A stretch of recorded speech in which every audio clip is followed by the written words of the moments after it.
Hello. Oh, we're on air. Good. Welcome to Politics Season 3, Episode 2. Politics 13 in the overall continuity of the thing. Is this the 13th one we've done? This is, yeah, but that is including the live one, which I think we may have to purge from the internet at some point. If we ever get big doing this, we just have to get rid of it. Yeah, we will.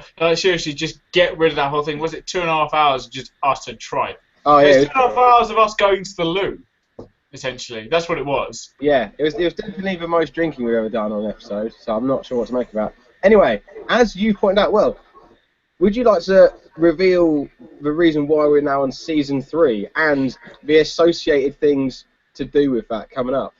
Yes, because we had the first series, which was all about celebrity gossip, which was the smelly vagina court case, which was settled. I don't know how it ended up. I think they just decided it wasn't smelly and moved on. Then we had Season 2, which basically tracked the election and pre-election and post-election. So that was like serious news. And now we're going to intermingle the two with a bit of celebrity gossip and a bit of serious political stuff, with the countdown to Jeremy Corbyn's unelection as Labour leader. Because let's be honest, he's probably not going to last until the general election. Like him though I do, and honest though he is, I don't see him lasting much longer than probably post-Christmas, because he is extremely left-wing, and that it poses a problem for a lot of people. But, of course, this is now the countdown, and we will be doing, as a feature, Corbyn Watch, which is just like Spring Watch, just more politically focused and less about a duck. So that's going to be a whole thing for this entire series. It's going to be great fun. I hope you guys join us for it. Guy, join us for it.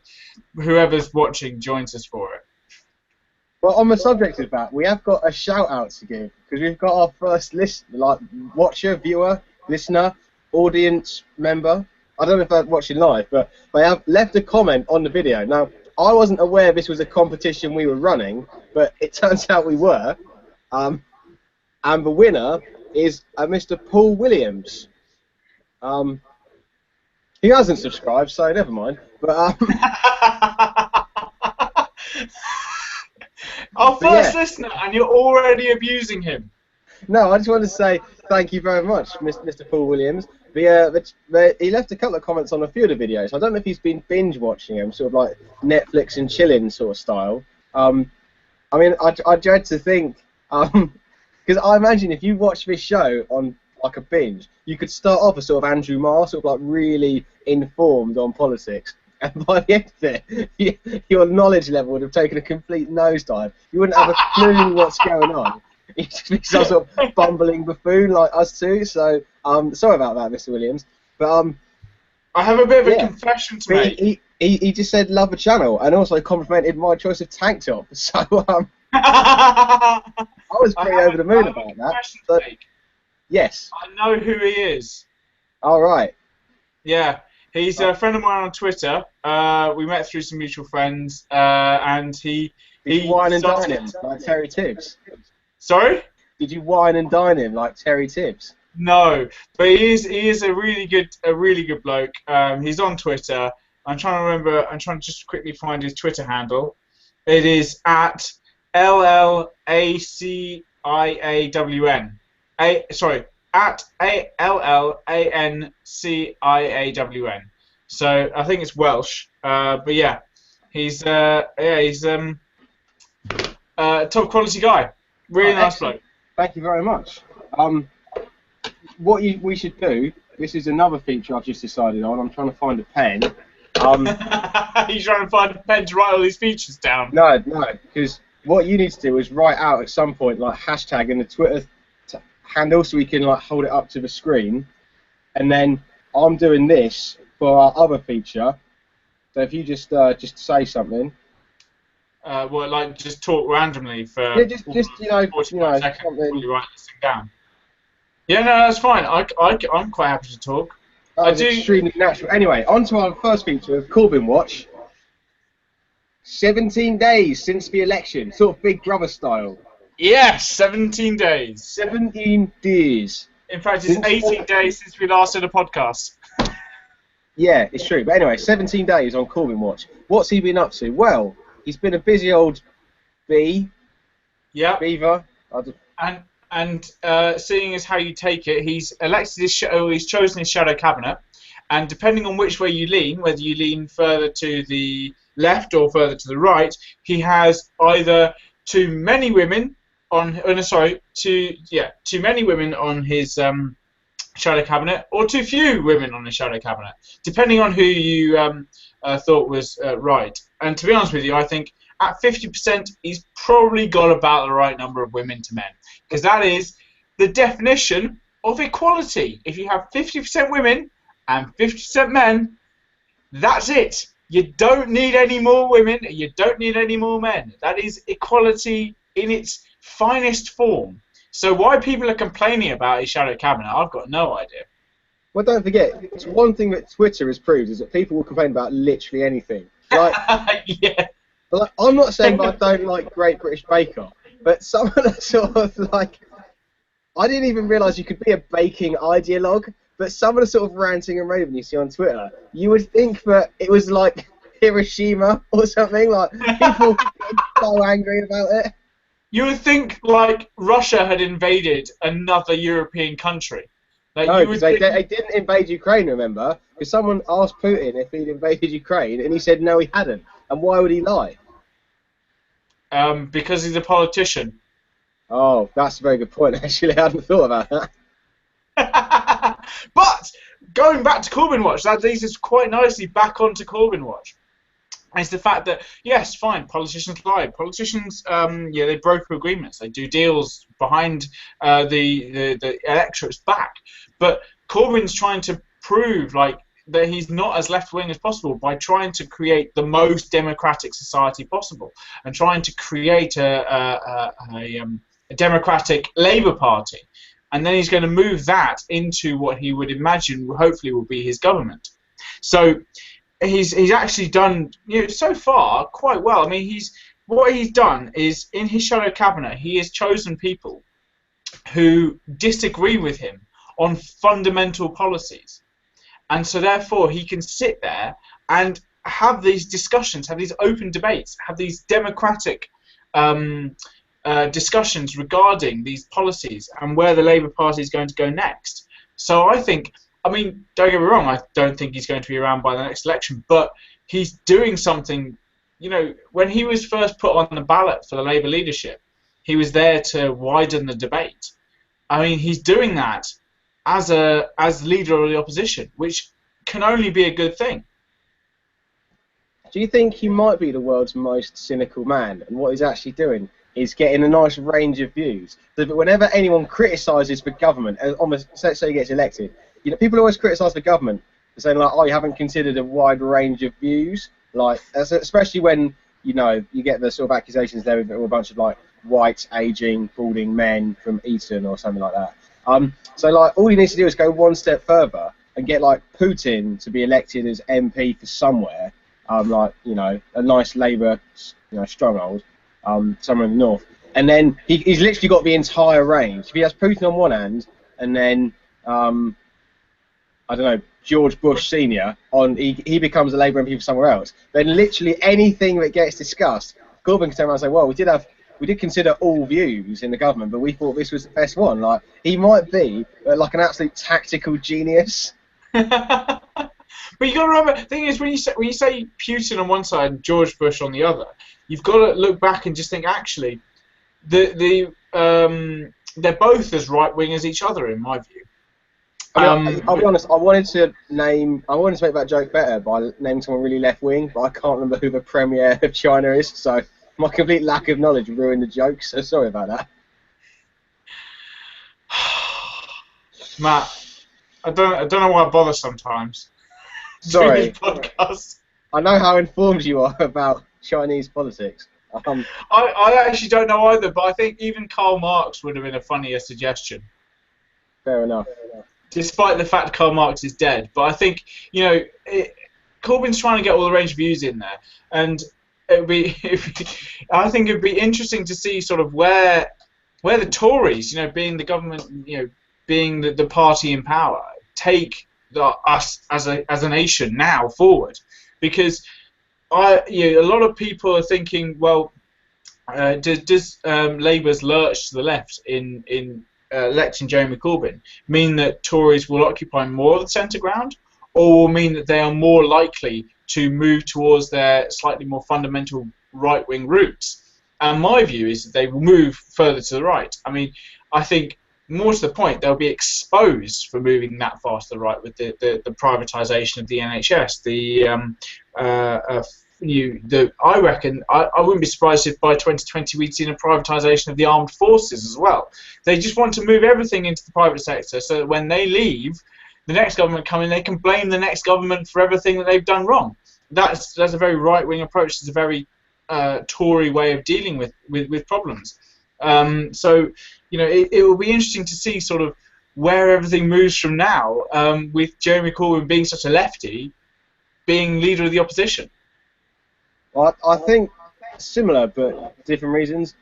Based on what a lot of people are saying, like the election of a truly left-wing Labour candidate is essentially whatever the political version of like printing free money is. It's just an open ticket. The Tories can now basically do what they want because they don't have to worry about not being elected. That's what a lot of people are saying. And I'm not saying it's true, but I'm saying the amount of people I hear saying that suggests that those people are gonna vote for the Tories. Now, that may be something to do with the area I'm in, but people are saying. Say you live in a very. Yeah, I live in the safest Tory seat in the UK. Like, they could honestly put Karl Marx as the official Tory candidate, and he would win. Simply by, he'd probably win on like people who are party members and sort of voted before the election. Like, Tories could put up a dead cat for election around here, and it would absolutely romp the polls. But yeah, it's kind of, I think what we're going to see is, especially with nowadays where politics, the left-wing, right-wing thing is still an issue, but ultimately nowadays politics is more basically authoritarian versus liberal. That is now probably a more crucial debate in terms of where the government's going, which is, I think, partially why UKIP do so well, because whatever they're like, Farage definitely presents himself as quite liberal. You can be, far right, far left, but extremely liberal. I'm not saying they are far right and left, but that's partially why, that is part of UKIP's appeal, is being very sort of laissez-faire on issues like the smoking in pubs. Like, I'll do what you want, So I think what we're going to see is, irrelevant to how much privatisation comes, which won't be irrelevant at all, it'll probably be, quite open. I think we're going to see a massive ramping up of things like surveillance laws, those sort of issues. So yeah, it'll be interesting to see what happens. But I honestly think that Labour's share, I think under Corbyn, Labour will get more votes than they did at the last election, but I think the Tories will get more votes as well. I think it will repolarise politics to a two-party system. I think the Green vote will probably collapse if Corbyn is there for the Grey election, because arguably at the last election the Green Party were the only left-wing party, given that Labour was so centrist. Now that Labour's moving to the left, the Green Party vote will collapse, and I think there'll probably be not the protest people, but not there's people voted UKIP from like basically it was like 1/3 ex-Tories and then 2/3 Labour, Lib Dem, and like non-voters. I imagine a lot of the Tory people who voted for UKIP will probably vote Tory again, just because you see that repolarisation. What the Labour and Conservative ones will do, I honestly don't. The Labour and Lib Dem ones will do, I don't know. And the people who don't vote, they may carry on voting, or they may not be bothered again in 4 years. Because you think about them, Farage was riding a media storm, so people who sort of were just voting for sort of not them, if he doesn't have that same level of media coverage, I don't know if those people will vote for him. But equally, the migrant crisis may mean that UKIP win, but it's highly unlikely. But the migrant crisis will not have gone away in 3 years, even if the media have stopped talking about it. Yeah. Well, I find it, when you say that where the voters are going to move to, I think you're right. I think the people who voted UKIP will move back to the Tories. I think there's no reason why they wouldn't, because they're inherently right wing. They're slightly more centrist and slightly more liberal, as you say. The UKIPs have got the extremely liberal ground, but they do have fundamental disagreements with what a lot of people in the UK believe. What interests me most is where the people who voted SNP will go, because obviously they voted in the SNP in Scotland on the back of I take my hat off to Alex Salmond, because he knew that positioning the independence referendum so close to a general election was always going to ensure that the SNP got a majority in Scotland. But they're not going to have another independence referendum. And they're just not. Alex Salmond said, that's it, they voted against it, we'll move on. And Nicola Sturgeon's already said they won't do it, but a lot of people are saying, well, why don't we do it again? We've got more knowledge of what's going to happen this time around. The oil prices have tanked. We think we can recover, but let's see what happens. And it'll be interesting to see sort of. I think more the people who voted SNP will move back to Labour, because of Labour's now move further towards the left, further towards cohesion, social cohesion, and social equality. That I think a lot more people who voted SNP the last time around will move back to Labour. But it'll be interesting to see. Come 2020, come the next general election, God knows what you and I could vote for. We both voted on wildly opposites when we voted in this general election. Complete opposites. I mean, we could both be voting for the same party this time, next time around. We just, depends on the next 5 years, next 4.5 years. See how things go. What we do know for certain, almost, because of the stuff coming out of Labour camp, of Peter Mandelson, who's just a horrible, vile human being. Because of that kind of thing, we just know that Jeremy Corbyn's not going to be there, and it would be a shame, because I think he's the only person there at the moment, apart from Nigel Farage, in British politics, who's got convictions. And you could say Natalie Bennett is the same as well. I think you can quite happily justify that she's got convictions as well. And she was the one, I think, one of the best ones, her and Nicola Sturgeon, to come out of the general election, and to come out of the debates in particular. But it'd be interesting to see sort of where we go from here, really. Yeah, I totally agree. Very, very wise points there. Although, sorry, just to be not wise, I want to move on from this, because this is taking away, the Corbyn watch is definitely taking away from the fact that Donald Trump is leading the Republican field in America, and while we were off air, I know at one point we were off air, he had an Ask Trump Twitter-thon.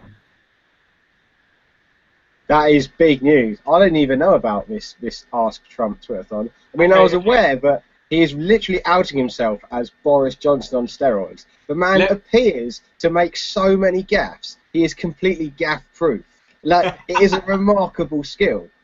Like, honestly, I expect to see Donald Trump, rather than taking a car, like, between meetings, just sliding around on one foot on a banana skin, constantly being hit in the face with a pie, and just sort of carrying on sliding along the highway. I assume that's his mode of transport. But okay, so let me just read out some of the. So he asked a Q&A, a Twitter Q&A. He went to New York, the home of the Republicans, really. He probably does own New York as well, let's be honest. That is true. That's a very valid point. So he then went to Twitter New York, Twitter NYC. The Twitter handle is @Twitter NYC. To find out what wait. New York has a Twitter account, like something that isn't a human, like a whole block of like buildings has. Have the machines taken over already? Just like got a sentient city? No, it is the Twitter office in New York that has the Twitter account. But yes, I'm pretty sure that New York does have a Twitter account. If you go @NYC, I'm sure you'll find the New York Twitter account. But here you go.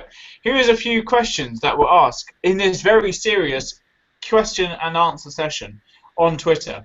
So, is it true that if you say Donald Trump 3 times in the bathroom mirror, the hair in the drain will rise up to shout racial slurs? Yeah. What other ones? You say the Bible is your favorite book. Do you have any other favorite books that you've never read? That's a good one. That is very good. I like that. I think that's quite good. At what point in American history was America great for everyone? I quite like that one. I would say any time before 1782 was when it was at its best. Was it 1762? Oh, clever. What was my favourite one? Oh yeah, they had. Do you watch Game of Thrones? I do, yeah. I've watched all of it. Someone asked Trump, "Is Jon Snow alive?" Fair play. I mean, Yep. the north of a wall in America is called Canada, so yeah. Let's see. If you had one shot or one opportunity to seize everything you ever wanted in one moment, would you capture it or just let it slip? I'm starting to think this whole thing was a farce and was not the high level of political discussion we're used to on this show. We on about this is about right. This is absolutely spot on for this show. But I just think it just went it got hijacked and it got ridiculous. So you know, why wouldn't you? You know, why wouldn't you? In fact, BuzzFeed actually got in on the thing, and yeah, and it was just they asked a lot of stupid questions along with the Jon Snow alive. Were Ross and Rachel on a break? So hitting the hard hitting questions from BuzzFeed to Donald Trump there. That's good. In his nut house in the sky. I mean, yeah, the man is incredible. I mean, not only is he sort of like the most gaff-prone man in the world, like he does sort of have the same hair as Boris Johnson as well. Yeah. He's got very sort of flouncy lids, if that makes sense. Anyway, yet again we failed to talk about the European migrant crisis. Yeah. So we'll talk about that next show, I guess. Yeah. Although I just want to bring up to you, I found this website which has the 11 craziest Donald Trump quotes. Mate, you've got a bit of a thing going on here. So let's see. So he attacked John McCain for being captured in Vietnam and insisted he's not a war hero because he likes people who weren't captured. That was a very questionable one. He gave out a fellow candidate's cell phone number live on air. So that was quite interesting. He referred to Mexican immigrants, all of them, collectively as rapists. He compared gay marriage to golf putters. It's like in golf, a lot of people, I don't want to sound trivial, but a lot of people are switching to these really long putters, very unattractive. It's weird, you see these great players with these really long putters because they can't sink 3-footers anymore, and I hate it. I'm a traditionalist. I have so many fabulous friends who happen to be gay, but I'm a traditionalist. So that's him. Just to point out as well, on that golf one, like what he said there is absolutely nothing. Like if you read it, he almost says that he's against gay marriage, but he statistically, more likely, he says absolutely nothing, which absolutely in US politics is actually the best stance to have on gay marriage. If someone can ask you a question and you can waste so much time, but the news outlet demands that someone else ask a question, so you never actually have to commit to an answer on gay marriage. Like I don't think we're giving him enough intellectual credit. Like he's playing a high level game. The guy's clearly intelligent. Like, don't get me wrong, but the fact is he's so incredibly naive on most of the stuff he says. He's not a mature enough adult to run a bath, let alone a country. To be fair, if you've got like $1 billion, you probably have someone run a bath for you. Well, that's my problem with Trump. That's my problem with Donald Trump, is the fact that he's allowed to say this kind of utter tripe purely because he has enough money to just be like, well, I didn't get it this time around, so I'll just hide behind my money. Well, And that is it's the just, American way, obviously. I mean, yes, he's yes, the that is, archetypal American hero. Get it's rich, the do American what you dream. want. The American dream is to have so much money that what you say doesn't offend anyone. The fact is, it does, and you're wrong. Yeah, but I mean, still, fair play to be able to literally say that much meaningless. It's like he's done a filibuster at a press conference. Yes, he's waffled on for the time in order to make sure that it's not his. He doesn't have to worry about the fact that this vote's going to go against him. Can you imagine how long it'd take if someone legitimately asked him a question about golf? He'll be doing like a thesis from the podium. He'll have it. He'll have it behind his nose. He goes, "My God, I've actually got something on this one. This sounds normal. Look." The So best thing, when you take Trump has take done the golf so far. putter and you play it, you gotta play it from your waist, and then you gotta have the swing in your shoulders. Yeah, absolutely. I can completely see him doing something like that. The best thing Trump has ever done that I've heard him quoted on is someone asked him about. Oh, so much feedback. Someone asked him about President Obama, and within the space of a paragraph, Trump managed to sort of say like the kind of American way of, oh, we must respect him because he's a president, you know, he's a great American, but I disagree with him. And then managed to slip into saying, I'd like to play golf with him because I think he's a nice man. And then he went into branding, and he was like, I'd quite like to play golf with him on one of my golf courses, which is in New York State. It's only about 30 minutes drive out of town. Like, I was expecting him to carry on and just be like, yeah, and I'd be wearing some nice suede shoes, using my Wilson golf clubs, and drinking a delicious Coca-Cola. Like, honestly, he managed to switch his own merchandise into a nationally broadcast thing, and someone asked him quite a normal question. He is an absolute genius. I wouldn't. Yeah, and the thing is that my favourite out of the entire Ask Trump thing, my absolute favourite, which tops it all, was someone asked him, "How much are you being paid to let Hillary Clinton win?" Because seriously, if he is put in front of, like, look, don't get me wrong, okay? If he's put in front of the Republican electorate, they'll love him.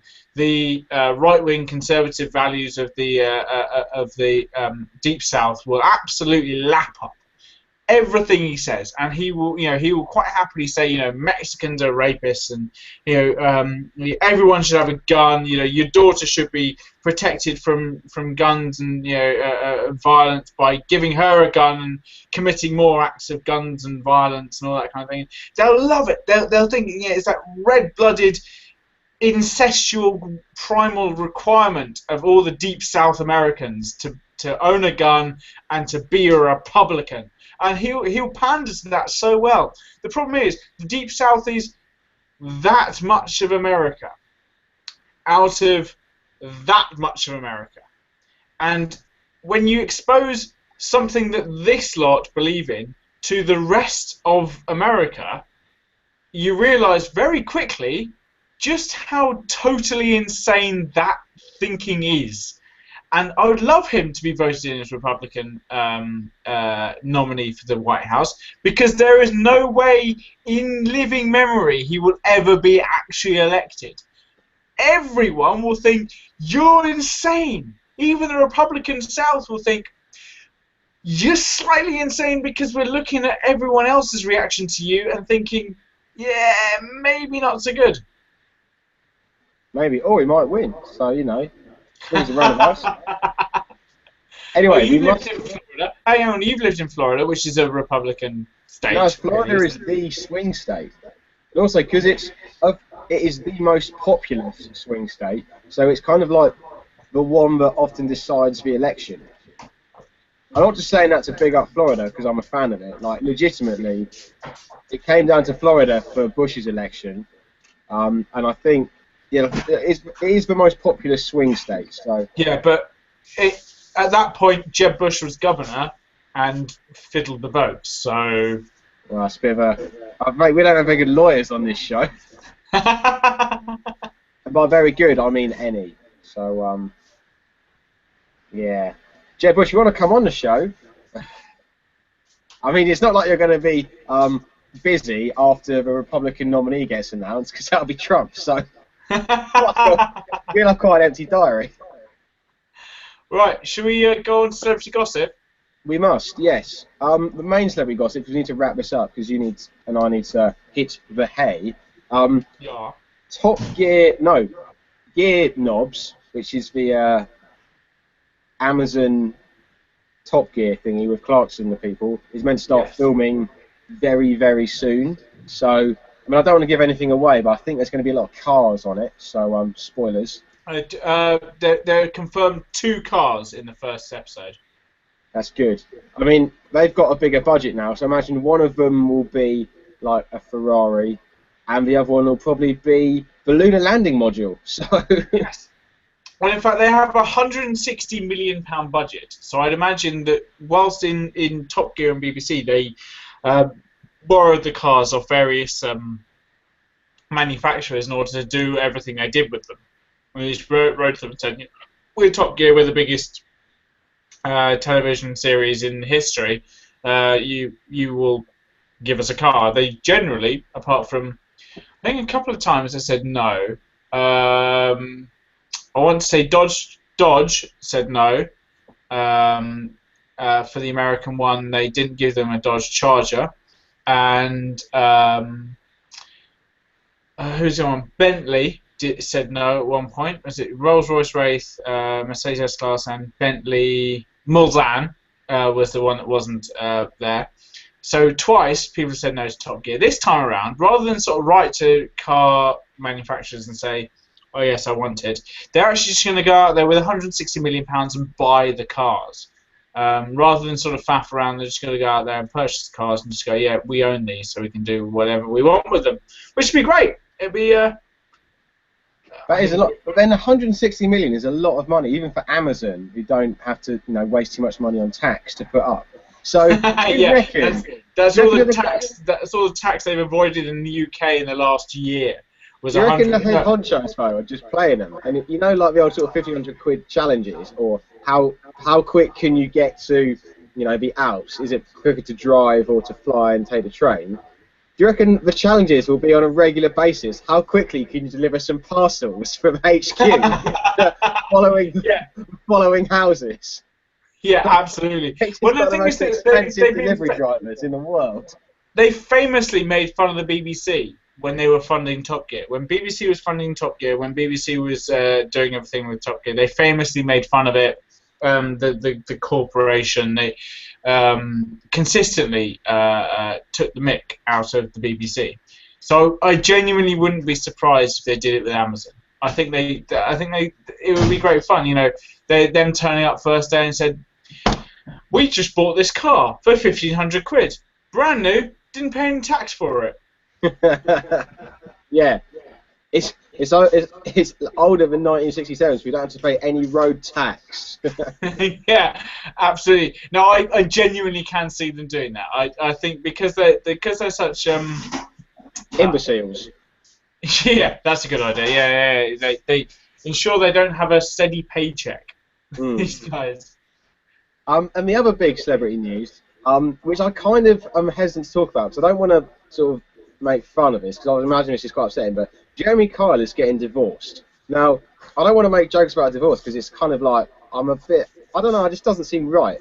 The thing that is weird about it is his wife is alleged, according to the Sun newspaper today, to have been sleeping with an English or British polo player. Now, it could be Team GB polo, it could be England polo, I'm not 100% sure now. Are we talking water polo or horsey polo? I think horse polo. But what appeals to me about this idea is the idea of a more sort of upmarket Jeremy Kyle, because stuff like this must happen quite regularly. But Jeremy Kyle always sort of features people from a certain socio-economic band. I like the idea that we're going to have loads of posh people on the show in the future. So rather than being some alky who's drinking Frosty Jacks on a park bench, it'll be someone who's just quaffing Chateau Neuf de Pape, or you'll have like really upper middle class worries, like Mummy refuses to buy me a pony and it's tearing our family apart.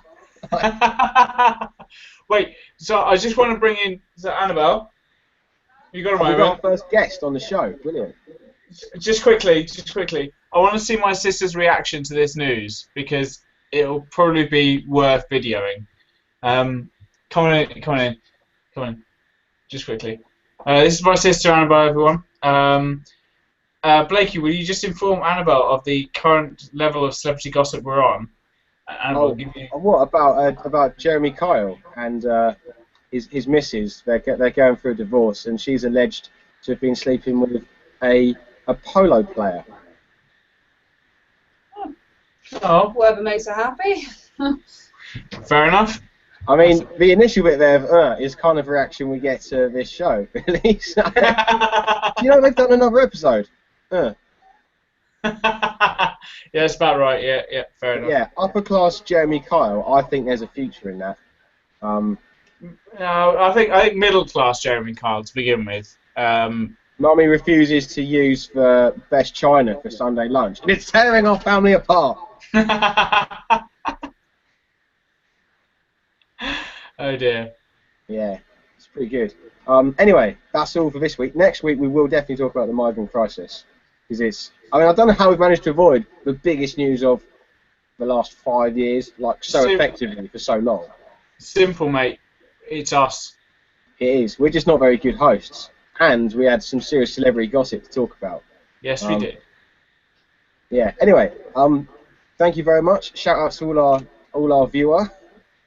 And this has been the first episode of a guest host. So big shout out to your sister as well. Anyway, thank you very much for watching, everybody, and we'll try and be more punctual. Bye.